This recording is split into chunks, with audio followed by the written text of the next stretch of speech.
যাদের প্রিপারেশন একেবারে দুর্বল তারা এসএসসি টেস্ট এক্সামে শুধুমাত্র পাশ করার জন্য এই 5টি চ্যাপ্টারের উপর নজর দিতে পারো।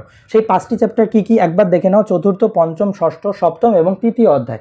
এই 5টা অধ্যায় যদি তোমরা পড়ো তাহলে শিওর শট তোমরা 4টা অ্যান্সার করতেই পারবা, মানে 4 সেট খুব ভালোভাবে অ্যান্সার করতে পারবা। সাথে তোমার আরেকটু বেনিফিট হয়ে থাকবে যদি কোনো কারণে এখান থেকে একটা কঠিন কোশ্চেন আসে তাহলে যাতে আরেক সেট তুমি কোশ্চেনের অ্যান্সার করতে পারো। অ্যান্ড এই 5টা চ্যাপ্টার শেষ করার পরে তুমি প্রথম ও দ্বিতীয় চ্যাপ্টারটাও ভালো করে দেখে নিতে পারো। তার মানে আমি 1 থেকে 7 পর্যন্ত যদি ভালোভাবে পড়ে ফেলি তাহলে কিন্তু আমার এসএসসি টেস্ট এক্সামে খুব ভালো একটা রেজাল্ট হবে, অর্থাৎ আমার পাস হবে। এটা কাদের জন্য? এটা শুধুমাত্র তাদের জন্য যারা এসএসসির প্রিপারেশন খুবই খারাপ তাদের জন্য। ঠিক আছে, ধন্যবাদ।